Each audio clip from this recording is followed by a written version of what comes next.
ये करने की कोशिश की है। हालांकि काफी दिनों से इस बात को लेकर के हम विचार कर रहे थे कि ये शुरुआत होनी चाहिए, क्योंकि जितने भी प्रदेश हैं और उनके अपने अपने मीडिया सेंटर दिल्ली में आकर के जो है वो करते हैं मीडिया के साथ बेहतर कोऑर्डिनेशन की दृष्टि से, और स्टेट की जो डेवलपमेंट की जो हमारी स्कीम्स हैं, डेवलपमेंट के हमारे प्रोजेक्ट्स हैं और प्रदेश की और जो गतिविधियां हैं, उन सारी चीजों को लेकर के एक केंद्र ऐसा बने जहां से आप सब तक हम पहुंच सके, आप सबको भी उस दृष्टि से सुविधा हो सूचनाएं लेने के लिए और उस सूचनाओं को मीडिया के माध्यम से लोगों तक पहुंचाने के लिए। तो इस तरह से हमने एक शुरुआत की है और उसके लिए आज के इस कार्यक्रम में आप सब लोग यहाँ पर पहुंचे, मैं आप सबका आभार व्यक्त करता हूँ, आप सबका धन्यवाद करता हूँ। तो हिमाचल छोटा प्रदेश है और छोटा प्रदेश होने के बावजूद भी हिमाचल एक नहीं अनेक ऐसी चीजों में आगे है, बड़े राज्यों में भी आगे है। और पिछले खासतौर से मैं जिक्र करना चाहूंगा 4.25 साल के इस कार्यकाल में जब से हिमाचल प्रदेश का नेतृत्व करने का सौभाग्य मुझे प्राप्त हुआ है और नए इनिशिएटिव के साथ कुछ चीजें हिमाचल प्रदेश में करने की कोशिशें की है और उसमें मैं कह सकता हूँ हम सफल भी हुए। हर एक सरकार अपने अपने विजन के साथ, अपने अपने काम करने के तरीके के साथ प्रदेश में काम करती है, लेकिन जो जिस प्रकार के इनिशिएटिव्स हमने पिछले 4.25 साल के कार्यकाल में लिए हैं वो टोटली मिसिंग थे पिछले लंबे अंतराल में। उन सारी चीजों की जानकारी आप तक पहुंचे, ये मैं समझता हूं कि बहुत महत्वपूर्ण है और उसमें विशेष तौर से मैं इस बात के मैं जिक्र जरूर करना चाहूंगा। रूटीन के डेवलपमेंट के प्रोजेक्ट्स हिमाचल प्रदेश में सभी सरकारों के दौरान होते हैं। स्कूल का भवन बन रहा है, हॉस्पिटल का भवन बन रहा है, सड़क बन रही है, सारी चीजें, लेकिन कुछ और क्षेत्र में काम करने की दृष्टि से जो प्रयत्न किए हैं, उनके 3-4 चीजों का मैं जिक्र आप सबके साथ साझा जरूर करना चाहूंगा। हिमाचल प्रदेश में हमारी सरकार आने के पश्चात जो हमारा एक सोशल सेक्टर जो है, खासतौर से बुजुर्गों के लिए पेंशन का प्रावधान करना, वो एक नया इनिशिएटिव था। पहली कैबिनेट की बैठक में पहला निर्णय हमने राजनीतिक निर्णय नहीं लिया, मानवीय संवेदनाओं के साथ उस निर्णय को लिया और हिमाचल प्रदेश में एक ऐतिहासिक निर्णय लिया जिसमें हमने बुजुर्गों के लिए पेंशन का प्रावधान किया। और आज मुझे इस बात को लेकर के आपके बीच में जरूर कहना है कि जहां पूर्व सरकार 400 करोड़ रुपए सोशल सिक्योरिटी पर हिमाचल प्रदेश में खर्चती थी, वहां हम इस वक्त 1300 करोड़ रुपए खर्च कर रहे हैं, यानी कि लगभग मोर देन 3 टाइम्स हमने हिमाचल प्रदेश में उस सेक्टर में काम करने का प्रयत्न किया है। 60 साल से ऊपर के सभी बुजुर्गों को पेंशन के दायरे में लाया है। ये हिमाचल प्रदेश की पहली शुरुआत हुई और हिमाचल प्रदेश में कैबिनेट का तो हमारा दूसरा निर्णय था, पहली कैबिनेट था, उसमें हमने ये कहा था कि जो हमारा जिसको हम गौ जो है हमारा, जिसको हम मां बोलते हैं, गाय माता, सड़कों पर, चौक पर, चौराहे पर छोड़ने के बजाय उसके लिए एक स्थान निर्धारित होना चाहिए, या गौ सेंचुरी होनी चाहिए, या गौ सदन होना चाहिए, या किसी का घर होना चाहिए। उसमें भी हिमाचल प्रदेश ने बेहतरीन काम किया, जहां हिमाचल प्रदेश में हमारी सरकार से पहले लगभग 6000 गाय गौ सदन में थी।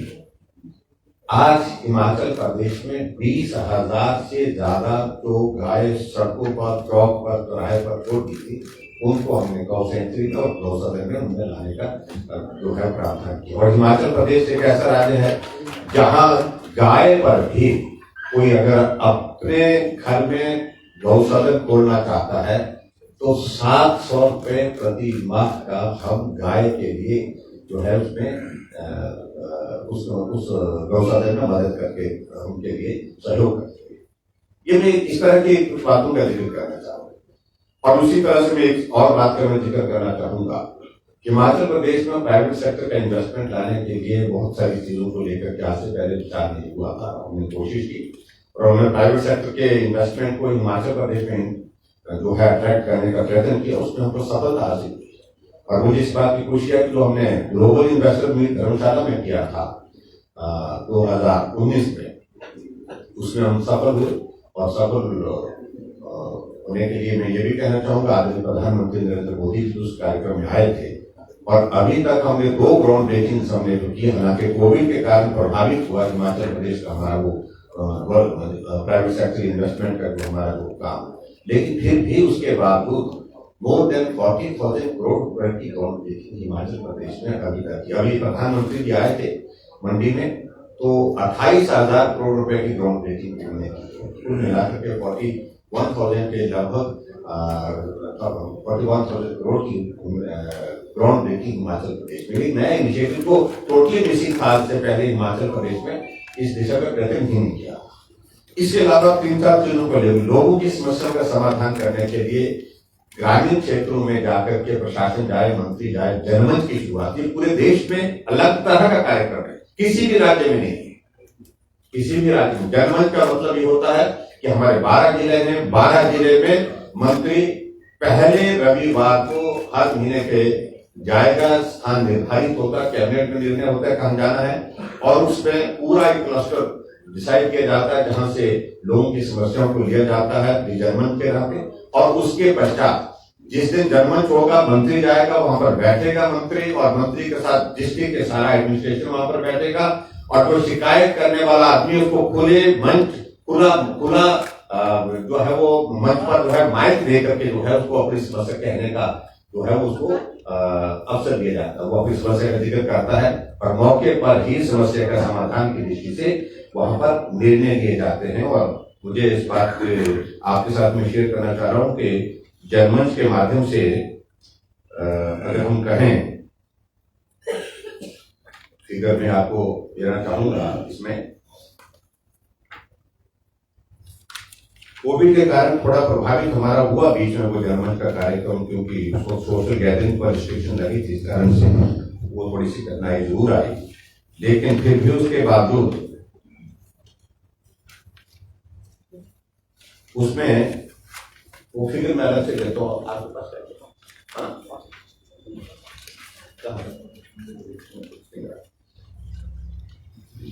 वो फिगर मैं अलग से देता हूँ।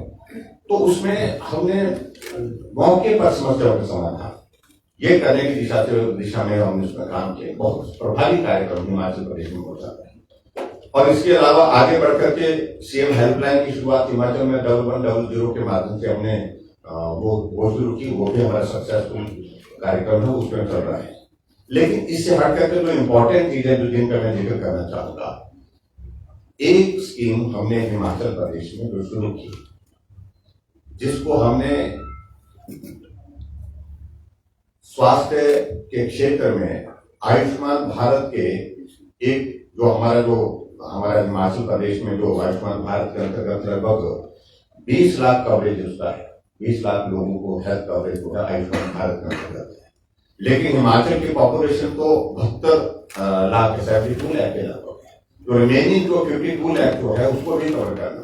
उसके लिए हमने स्टेट गवर्नमेंट की ओर से अपनी योजना की शुरुआत की, और उस योजना की शुरुआत करते हुए जिसका नाम हमने मुख्यमंत्री हिम केयर रखा। उस हिम केयर के माध्यम से हमने हिमाचल प्रदेश के सभी लोगों को, सिर्फ जो गवर्नमेंट एम्प्लॉइज है जिनको रिमर्स होता है, उसके अलावा बाकी सभी को उसके अंतर्गत लाया है। और उसके अंतर्गत अभी तक हिमाचल प्रदेश में लगभग 2,30,000 लोगों का मुफ्त इलाज हम करने में सफल हुए। उसमें भी 5 लाख रुपए का हेल्थ कवरेज, और उसमें जो है रजिस्ट्रेशन 3 साल के लिए अब हमने तय कर ली कि 3 साल में रजिस्टर नहीं होगा। तो एक बहुत बड़ी योजना उस तरह से। और इसी तरह से हेल्थ के सेक्टर में एक और योजना जिसका हम जिक्र करना चाहेंगे, मुख्यमंत्री सहारा। ये नए इनिशिएटिव का जिक्र कर रही है, स्कीमें नहीं थी पहले, इसलिए मैं आपके साथ शेयर कर रहा हूँ। सहारा योजना एक ऐसी योजना हमने की कि जो लोग ऐसी किसी बीमारी से ग्रसित हो गए, तो बिस्तर पर हैं, चल नहीं सकते हैं, अपना काम भी खुद नहीं कर सकते हैं, किसी को पैरालिसिस हो गया, ब्रेन हेमरेज हो गया, किडनी फेल हो गई, कैंसर हो गया, एक्सीडेंट हो गया, बेड रिडन है, जिंदगी भर उस तरह से उसको जिंदगी गुजारनी। तो ऐसे लोगों के लिए हमने हिमाचल प्रदेश में उनको आइडेंटिफाई किया, उनका रजिस्ट्रेशन किया, और उनको 3,000 रुपए हर महीने का उनके अकाउंट में डाल खाते में, जिसका जो नाम हमने मुख्यमंत्री सहारा योजना रखा है। तो इस तरह के एक और इनिशिएटिव जो है वो हमने उस तरह से हेल्थ के सेक्टर में लिया है। इसके अलावा और आगे बढ़ करके मुख्यमंत्री स्वावलंबन, यानी कि नौजवानों को सभी को रोजगार सरकारी क्षेत्र में देना वो संभव नहीं है, जितना दे सकते वो दे रहे हैं।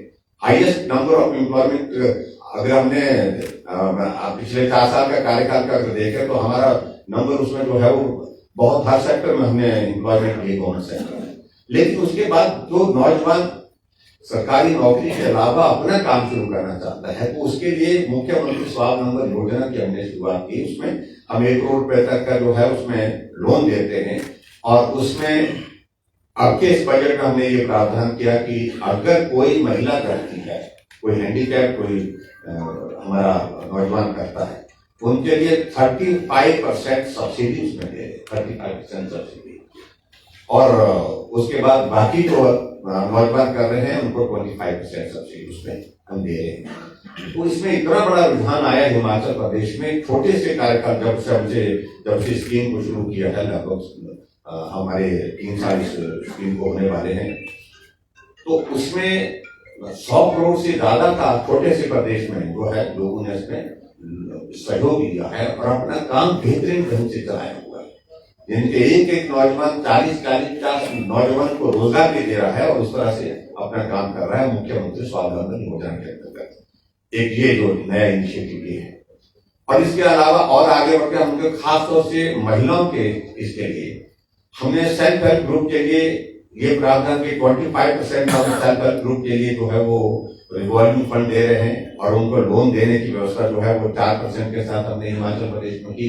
वो भी एक बहुत बड़ा सेक्टर है जिसमें बहुत सारी महिलाएं काम कर रही है और बेहतर काम कर रही है, और उनके जो प्रोडक्ट बनकर के तैयार होते हैं उनकी मार्केटिंग में कैसे मदद की जाए उसके लिए हम काम करते हैं। लेकिन इसके हट करके जो हमारी बीपीएल परिवार की बेटियां हैं, उन बेटियों के लिए जिस दिन उस बेटी की शादी होती है उसके लिए हमने एक नई योजना शुरुआत की हमने हिमाचल प्रदेश में, जिसका नाम मुख्यमंत्री शगुन योजना रखा हमने। तो जिस दिन उस बेटी की शादी होती तो हम 31,000 रुपए उस बेटी के खाते में मदद के रूप में, शगुन के रूप में उसको डालते हैं। ये भी नई योजना हिमाचल प्रदेश में हमने शुरू की है, और इस प्रकार से बहुत सारी योजनाओं का हम जिक्र कर सकते हैं।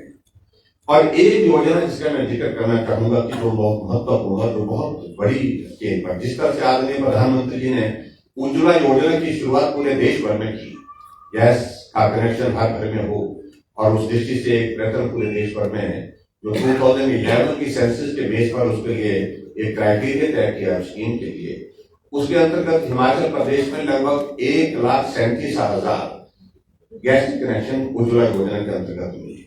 लेकिन उसके बावजूद भी बहुत सारे ऐसे परिवार, गरीब परिवार छूट रहे थे जिनको ये लाभ नहीं मिल पा रहा। तो हमने तय किया कि हम अपनी स्टेट गवर्नमेंट की अपनी योजना चलाएंगे, और हमने योजना एक शुरू की जिसका नाम हमने मुख्यमंत्री गृहिणी सुविधा योजना रखा। और मुख्यमंत्री गृहिणी सुविधा योजना के अंतर्गत हिमाचल प्रदेश में अभी तक आप कल्पना करेंगे 3,25,000 गैस के कनेक्शन हमने दिए। हिमाचल पूरे देश भर में पहला राज्य है जहां एक भी परिवार गैस के चूल्हे के बिना नहीं है, गैस के कनेक्शन के बिना नहीं है। हर घर में गैस का चूल्हा है, और उसमें हमने सिलेंडर पहले हमने 1 दिया था, उसके बाद हमने 2 दिए, और अब के बाद इस बजट में हमने प्रोविजन किया जो नया कनेक्शन होगा उसको हम 3 सिलेंडर का प्रावधान करेंगे, और उसके साथ साथ में जो जिनने पहले 1 लिया है तो उनको 2 देंगे। इस तरह से ये प्रावधान और उसमें हमने जोड़ा है। इस प्रकार से हिमाचल प्रदेश में ये योजना बहुत ज्यादा सफल योजना जिसको मैं कह सकता हूँ हिमाचल प्रदेश में हुई है। इस तरह के नए इनिशिएटिव के माध्यम से हमने हिमाचल प्रदेश में शुरू किया। टूरिज्म हिमाचल प्रदेश का एक बहुत इम्पोर्टेंट एरिया है जिसमें हिमाचल प्रदेश ने बहुत बेहतरीन काम करने की कोशिश की है। कोविड के कारण कुछ चीजें हमारी प्रभावित हुई, लेकिन इतना जरूर कहना चाहूंगा, एक नई योजना जिसका नाम हमने नई राहें नई मंदिरें, ये शुरुआत की नई टूरिस्ट डेस्टिनेशन डेवलप करना। शिमला, मनाली, डलहौजी, धर्मशाला, ये सारी डेस्टिनेशन ऐसी है कि एक सैचुरेशन पर है, वहां पर बहुत बड़ा स्कोप नहीं होगा सारी चीजों को आने वाले समय में, क्योंकि जितने जगह है उसके मुताबिक जहाँ जो इंफ्रास्ट्रक्चर है उसके मुताबिक वहां पर एक्सपेंशन हो चुका है। लेकिन नई टूरिस्ट डेस्टिनेशन डेवलप करने के लिए हमने हिमाचल प्रदेश में प्रयत्न किया है, उसमें हम सफल हुए। और हिमाचल प्रदेश में आप आइए, मैं आपका स्वागत करूंगा और मुझे अच्छा लगेगा कि गर्मी के दिनों में दिल्ली से अच्छा है हिमाचल प्रदेश। गर्मी के मौसम में आप आइए, आप स्वागत है। लेकिन हिमाचल आए तो कुछ एक टूरिस्ट डेस्टिनेशन जैसे अटल टनल रोहतांग, जो लगभग 3300 करोड़ रुपए 3300 करोड़ की लागत से उसको बना करके तैयार किया, जिसका कंप्लीशन लग रहा था कि 2024 में होगा। लेकिन हमारी सरकार आने के बाद हमने जिस प्रकार से उसको एक्सपेडाइट किया और हमने उस टनल को, जिसका अटल जी ने शिलान्यास किया था, उस टनल को सामरिक दृष्टि से भी हम देखते हैं बहुत महत्व है उसका। और लाहौल का जो इलाका, जो हमारा जो वैली हमारी 4 महीने के लिए कट जाती थी रोहतांग से बर्फ के कारण, तो उसके लिए आने जाने के लिए एक सरल रास्ता हो गया, सरल माध्यम हो गया। तो मुझे इस बात की खुशी है कि हमने उस टनल को बना करके तैयार किया और 3 अक्टूबर 2020 को आदरणीय प्रधानमंत्री नरेंद्र भाई मोदी जी ने उसका इनॉग्रेशन किया। वो दुनिया की 10,000 की ऊंचाई पर सबसे लंबी टनल है, 9 किलोमीटर की टनल है। आप आए तो उनको देखने के लिए जरूर पहुंचे, वहां पर एक अपने आप में वो टूरिस्ट डेस्टिनेशन डेवलप हो गई। तो इस तरह की बहुत सारी चीजों को लेकर के हम चाहेंगे। आज के दिन तो मुझे सिर्फ आप सबका स्वागत करना था और मैं समझता हूँ कि ये मीडिया सेंटर आप सबके लिए, इन सबके लिए, आप लोगों के लिए, हम तो कभी कभी आएंगे मिलने के लिए आप लोगों को, तो हमारा एक स्थान मिलने जुलने का होगा और उस दृष्टि से आप इसका उपयोग करें, इसका सहयोग करें। हिमाचल की जो भी इंफॉर्मेशन, जो भी न्यूज, आपको जो भी फीडबैक आपको लेना होगा, तो यहाँ से हमारी गवर्नमेंट की ओर से आपको सारी चीजें उपलब्ध यहाँ पर होंगी। तो यहाँ प्रणव जो है, यहाँ इस काम को देखेंगे, यहाँ इनका परिचय आप सबसे, प्रणव गोस्वामी यहाँ सारे कोऑर्डिनेटर के नाते इनकी हमने जिम्मेवारी यहाँ पर लगाई है। यहाँ ये दिल्ली बेस्ड हैं, दिल्ली में ही वर्षों से हैं, तो उनको यहाँ से वेस्ट बंगाल से ले आए हैं ममता दीदी जी से। ये प्रवासी है। हाँ, प्रवासी। हाँ, पुराने दिल्ली वाले हैं। आप पुराने दिल्ली वाले हैं, नहीं मूल रूप से वहां से बताते हैं ना ये। दीदी का हाथ नहीं लगाए थे। हाँ, नहीं। तो ये जनमंच का मैं जिक्र कर रहा था। 244 जो है जनमंच आयोजित किए थे, मोर देन 50,000 जो शिकायतें मौके पर जिनका समाधान किया गया, ये बताना चाहता हूँ। तो एक बार आप सबका, आपके इस कार्यक्रम में यहाँ पहुंचने पर मैं सबका अभिनंदन करता हूँ, आप सबका धन्यवाद करता हूँ। और आने वाले समय में मिलने जुलने का हमारा एक माध्यम ये होगा। जब भी हमारा दिल्ली आना होगा तो मैं यहाँ विजिट करके आप सबके बीच में कुछ पल जरूर गुजारूंगा, ये मेरा प्रयत्न रहेगा। और हिमाचल प्रदेश चुनावी वर्ष में भी प्रवेश कर चुका है, तो चुनावी वर्ष में है, हमारी तैयारियां हैं जोरदार ढंग से। और एक बात तो मैं बड़ा स्पष्ट कहना चाहता हूं कि अभी जिन 4 प्रांतों के चुनाव के परिणाम हमारे सामने आए, 5 प्रदेशों के खासतौर से, 5 में से 4 में भाजपा थी और फिर भाजपा ही वहां पर आई है सत्ता में। और जो कहते थे इस बात को कि यहाँ रिवाज बना हुआ है कि 5 वर्ष के बाद सरकार रिपीट नहीं होता, तो रिवाज बदल गया है। तो सरकार भाजपा की है। आने वाले समय में 2022 में हमारे इस साल नवंबर के महीने में चुनाव संभावित है और निश्चित रूप से हम जीतेंगे, ये मैं आपके बीच में कहना। कोविड के मामलों में हिमाचल प्रदेश ने बहुत बेहतरीन काम किया और कोविड के फर्स्ट डोज में जो वैक्सीन थी, फर्स्ट डोज में हिमाचल पूरे देश भर में पहले नंबर पर, दूसरी डोज में हिमाचल पूरे देश भर में पहले नंबर पर। और यहाँ तक के जो हमारे बच्चों के लिए जो 15 से 18 साल का वो था, उसमें भी पूरे देश भर में हमने बेहतरीन काम किया, उसमें भी पहले नंबर पर हिमाचल प्रदेश रहा है। तो कोविड मैनेजमेंट के हिसाब से जो बेहतर चीजें की जा सकती थी, क्योंकि हिमाचल छोटा प्रदेश है, आप तक खबर पहुंचाने में बहुत मुश्किल काम होता हमको भाई, तो इसलिए ये सारा हमने दिल्ली में एक व्यवस्था स्थापित करने की कोशिश की, जिसके माध्यम से आप तक इंफॉर्मेशन पहुंचे, सूचना पहुंचे, ठीक जानकारी पहुंचे। और मैं समझता हूँ आपके लिए भी ये बहुत उपयोगी होगा। तो एक बार फिर से मैं आप सबका स्वागत करता हूँ, आप सबका धन्यवाद करता हूँ। नमस्कार। आईएनएस से संतोष जी। हाँ जी, हाँ संतोष पाठक को मैं आईएनएस से, आपने कहा कि हिमाचल प्रदेश चुनावी साल में पहुंच गया है।